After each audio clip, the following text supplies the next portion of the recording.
Hello, good morning. Now today we start the journal, which is very important book of account. It is original books of account, and it is very important way, because if you understand this is the basic book. When you understand journal, then you can understand here the preparation of next books, and that are journal, cash book or subsidiary books. So this is the basic book of accounting, and its understanding is very important. So what is journal? Journal is a book in which daily transactions are recorded. Let me see the features of journal one by one. First is book of original entry. So it is a book of original entry. That means it is original book of entries. It is first and primary book of accounts. So here that is journal. When the transactions are recorded in the journal, it becomes journal entry. So journal is the original book, and when we record transactions in journal, so it is journal entry. Business transactions are first recorded in chronological order, that is date-wise in order or in which they take place, or again we can say transactions are recorded in the order of their occurrence. Occurrence means as and when they happen, immediately they are recorded in journal without any classification of the transactions. So here this is the introduction of journal. आता आपण आजपासून journal म्हणजे काय आहे हे बघणार आहोत आणि जर्नल एंट्री सुरू करणार आहोत. लगेच काही होणार नाही जर्नल एंट्री, त्याच्या अगोदर त्याची थेअरी आपल्याला बघायला हवी. आज पुढच्या वीकपासून आपण जर्नल एंट्री घेणार आहोत. तर हे बुक ऑफ ओरिजिनल एंट्री आहे, आणि जेव्हा ट्रान्झॅक्शन्स या ओरिजिनल बुकमध्ये रेकॉर्ड होतात त्याला आपण जर्नल एंट्री असं म्हणतो. Business transactions are first recorded in the chronological order.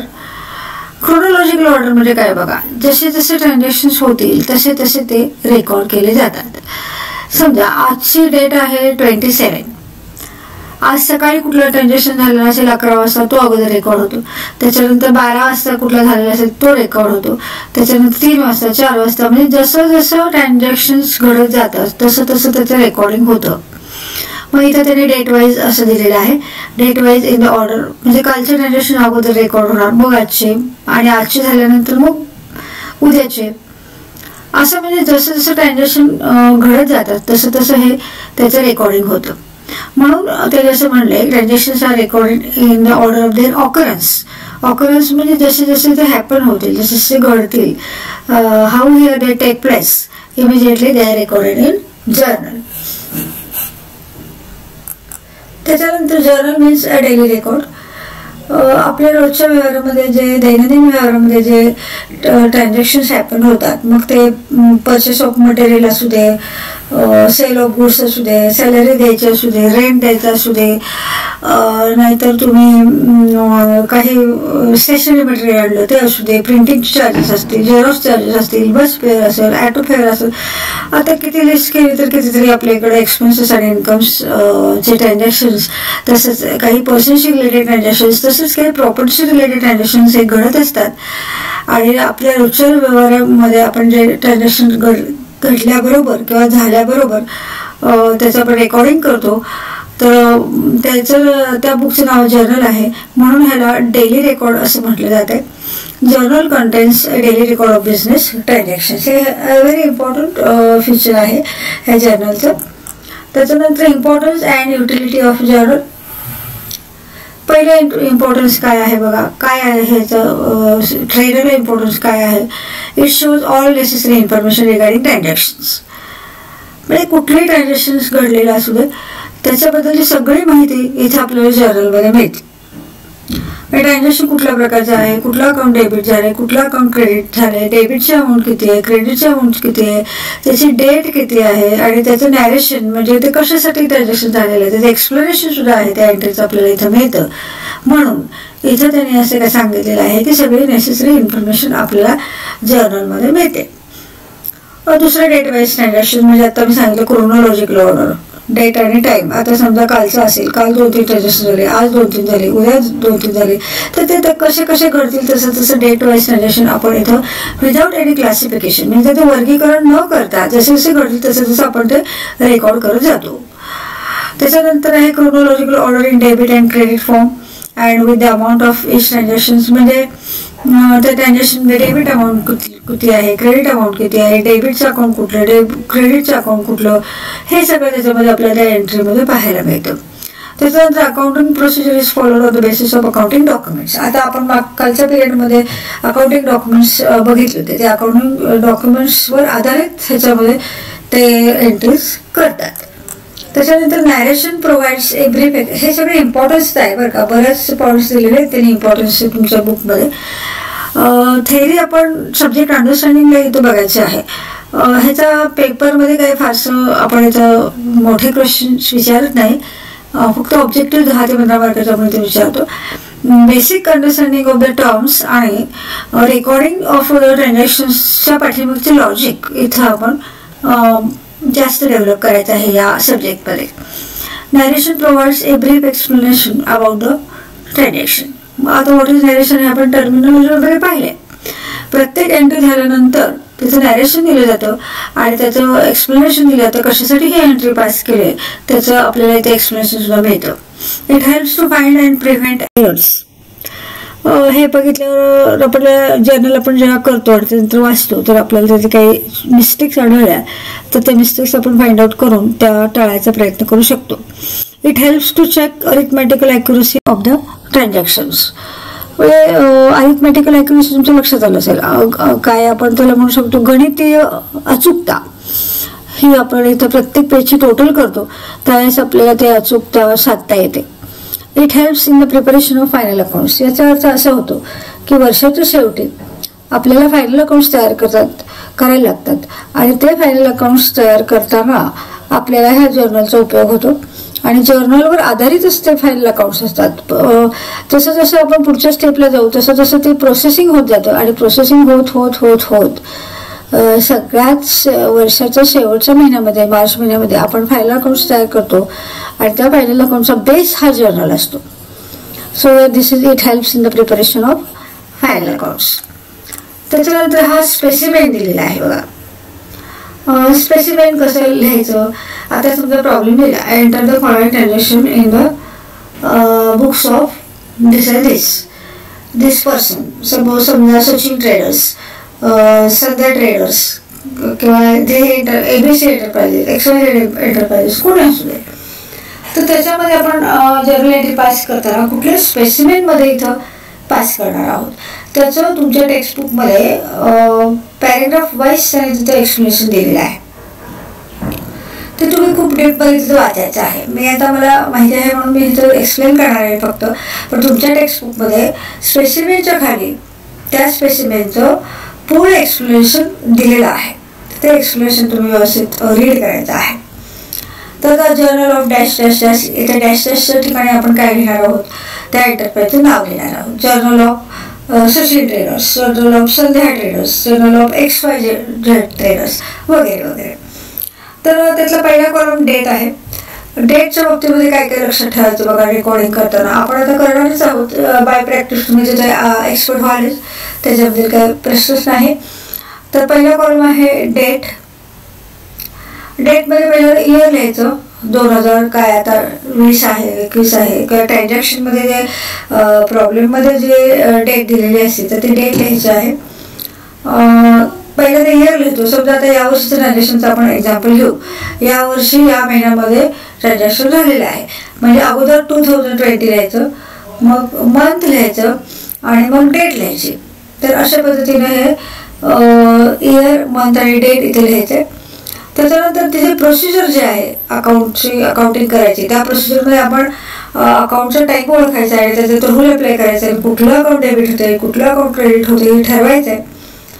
पण डेबिट अकाउंट जे आहे ते डेबिट अकाउंट आपण सुरुवातीला इथे पर्टिक्युलरमध्ये name of debit account debited लिहायचं आणि तिथे डॉट डॉट डॉट काढून डेबिट असं लिहितात. आता इथे डेबिटचं DR हा शब्द त्यांनी लिहिलेला आहे. कस्टमरली हे DR आपण लिहितो, डेबिट हा पूर्ण शब्द लिहित नाही.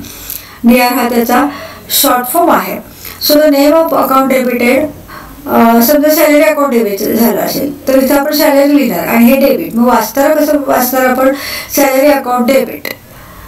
आणि क्रेडिट अकाउंट जे आहे त्या इथं आपण मध्यभागापासून सुरुवात करणार आहोत. अगदी ह्याच्यासारखं कडेला लाईनच्या कडेला आपण डेबिटेड अकाउंट लिहायचं नाही. लाईनच्या लाईन ह्या लाईन नंतर म्हणजे डेटची जी लाईन असते, डेटच्या कॉलमची जी लाईन असते तर त्या लाईनच्या तिथं थोडीशी स्पेस सोडून आपण टू हा शब्द अगोदर लिहायचा आहे. आणि ते क्रेडिटर अकाउंट जे आहे ते क्रेडिटर अकाउंटचं इथं आपण नाव, तर इथं जे हे जे डेटचा कॉलम आहे, हा डेटचा कॉलम आपण इथे ही जी लाईन आहे ह्या लाईनच्या शेजारी थोडंसं स्पेस सोडायचे आणि तिथं क्रेडिटेड जे अकाउंट आहे त्याच्या पाठीमागं टू आपण लिहायचं आहे आणि मग त्या क्रेडिटेड अकाउंटचं नाव लिहायचं आहे. आता समजा सॅलरी पेड केली तर ह्याच्यामध्ये सॅलरी अकाउंट डेबिट होतो. मग इथं आपण नेम ऑफ अकाउंट डेबिटच्या ठिकाणी काय लिहिणार आहोत, salary account. Salary account D R म्हणजे काय, डेबिट.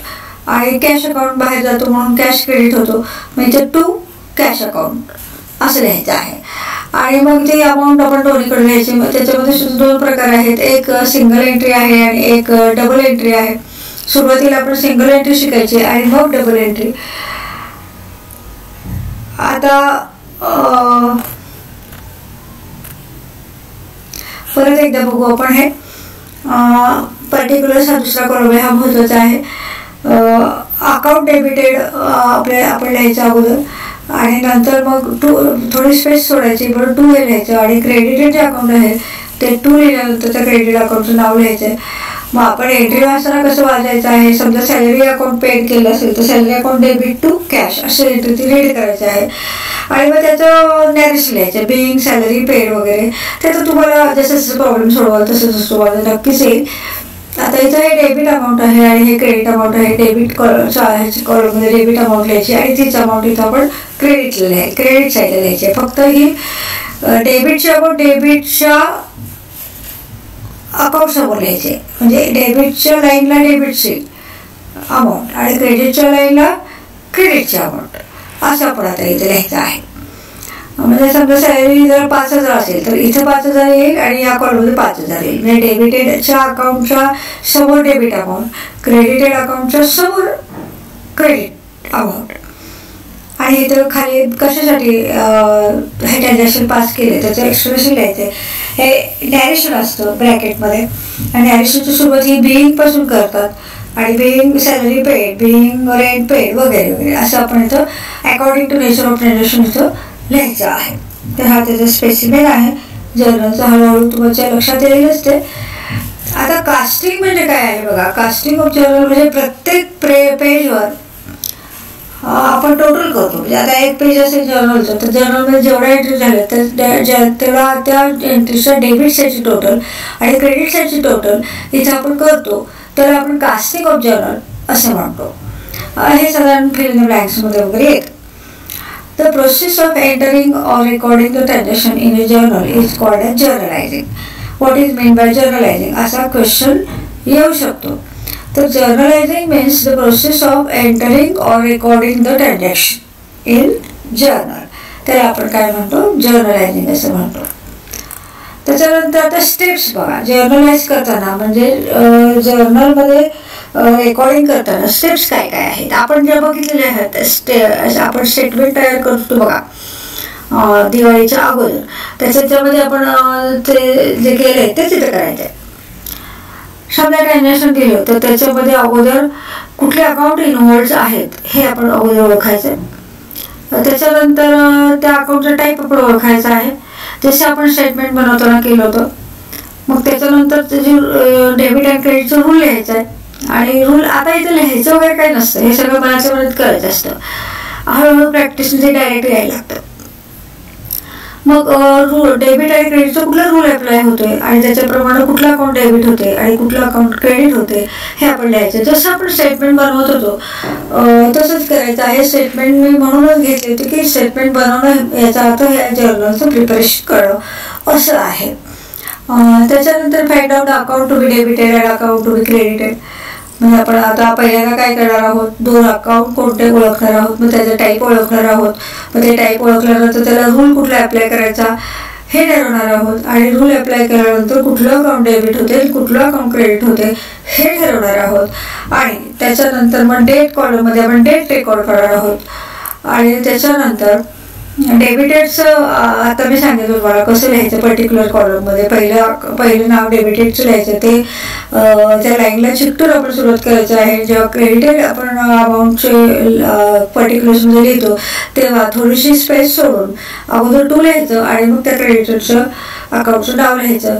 हे आपण इथं आता बघितलेलं आहे. आणि सगळं झालं एंट्री वगैरे किंवा डायरेक्शन लिहायचं.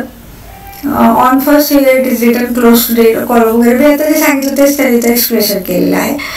त्याच्यानंतर डेबिट हे डेबिटसाठी लिहायचं आहे आणि 2 हा क्रेडिटसाठी लिहायचा आहे.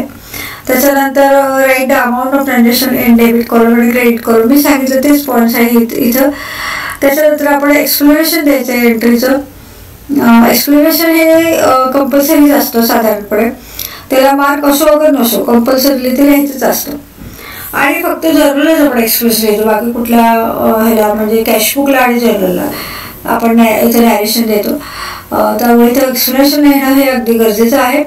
त्याच्याशिवाय तुम्हाला त्या कुठल्या प्रकारचं ट्रान्झॅक्शन आहे, त्या ट्रान्झॅक्शनमध्ये काय घडले हे इथं लक्षात येत नाही. त्याच्यानंतर after each journal entry a line is to be drawn in particular column only to keep the entry of transaction distinctly separate from each other. प्रत्येक ट्रान्झॅक्शन झालं की त्याच्या खाली आपण एक लाईन पेन्सिल लाईन इथं आपण तयार करायची आहे किंवा आखायची आहे असं आपण म्हणतो. आणि लेजर फोलिओ हा कॉलम आहे बघा. त्याच्यात मग अशी मी सांगायला विसरले, परत एकदा बघू आपण पाठीमागे जाऊन. लेजर फोलिओ हा बघा, हा कॉलम जो आहे लेजर फोलिओ हा कॉलम मी मग सांगितलंच नाही. तर या जर्नलवरून आपल्याला लेजर तयार करायचं असतं आणि त्या लेजरचा जो पेज नंबर असतो त्याला LF म्हणतात. F याचा अर्थ फोलिओ याचा अर्थ पेज नंबर, LF याचा अर्थ पेज नंबर ऑफ लेजर असा त्याचा अर्थ होतो. तर ते आपण इथं ते बघायचं आहे. त्याच्यानंतर बघा काय सांगितले त्याने. हा लेजर फोलिओ लिहायचं. ॲक्च्युली त्याच्यामध्ये इन प्रॅक्टिस लिहित असतील पण आपण काही लिहायचं नाही आहे. पण तो कॉलम काय आहे हे एवढ्यासाठी तुम्हाला आता माहीत असणं आवश्यक आहे. जेव्हा आपण जर्नल तयार करतो अगोदर आणि त्याच्यावरून लेजर तयार करतो, मग लेजरचं पेज काही रेफरन्स आपल्याला पाहिजे असेल जर्नलचा, लेजर तयार करताना किंवा लेजर वाचताना किंवा ते परत एकदा प्रोसेसिंग करताना आपल्याला जर त्या लेजरमध्ये काही अडचण आली तर त्याचा पेज नंबर जर आपण इथे लिहिलेला असेल त्या जर्नलमध्ये तर इझिली आपण ते फाइंड आउट करू शकतो. म्हणूनसाठी ते त्यासाठी म्हणून आपण हे लेजर फोलिओ लिहितो. त्याच्यानंतर आहे बघा अशा पद्धतीनं आपण हे जर्नल म्हणजे काय आहे आणि जर्नल कसं तयार करायचं आणि त्याचं इम्पॉर्टन्स काय आहे आणि त्याचं मिनिंग काय आहे हे आपण आज पाहिलं. बरीचशी थेरी आपण आता इथं आज कंप्लीट केलेली आहे. आता या टॉपिक नंतर त्याने GST घेतलेला आहे. GST ट्रान्झॅक्शन अगोदर घेतले. पण मला असं वाटतं की अगोदर तुम्ही जर्नल एंट्री म्हणजे काय हे शिकून घ्या. आपण साधे जर्नल तयार करू अगोदर. साधे सुरुवातीला एक दोन प्रॉब्लेम आपण अगोदर स्टेटमेंट तयार करू आणि मग त्याच्यापासून जर्नल तयार करू. आता एक प्रॉब्लेम पुस्तकाचा घेऊ शकतो, तर पुस्तकाचा एक प्रॉब्लेम घेऊन आपण स्टेटमेंट आणि जर्नल असं घ्यायचं आहे. आणि दुसरा प्रॉब्लेम पण पाहिजे तर आपण स्टेटमेंट आणि जर्नल घेऊ, थोडं ट्रान्झॅक्शन घेऊ म्हणजे तुम्हाला ते सोपं जाईल. आणि तिसऱ्या प्रॉब्लेम नंतर मात्र आपण डायरेक्ट जर्नल तयार करायला सुरुवात करणार आहोत. तर अशा पद्धतीने आपण हे जर्नलची इंट्रोडक्शन आज संपवलेली आहे. आणि जेव्हा आपला आता क्लास असेल, नेक्स्ट पिरियड असेल, तेव्हा आपण ॲक्च्युअल प्रॉब्लेम सोडवायला सुरुवात करणार आहोत, ज्याची तुम्ही उत्सुकतेने वाट पाहत आहात. बऱ्याच स्टुडंटने मला विचारलं होतं की मॅडम प्रॉब्लेम कधी सॉल्व्ह करायचे. पण बेसिक थिअरी कळल्याशिवाय तुम्हाला प्रॉब्लेम सोडवायला इझी जाणार नाही. प्रॉब्लेममध्ये प्रत्येक ठिकाणी तुम्हाला जिथं प्रॉब्लेम येईल, म्हणून अगोदर थेअरीचं एक्सप्लेनेशन थोडंसं चांगलं तयार करणं हे इथं मला अपेक्षित आहे. So just today we stop here and let me continue the journal in next week. Thank you very much.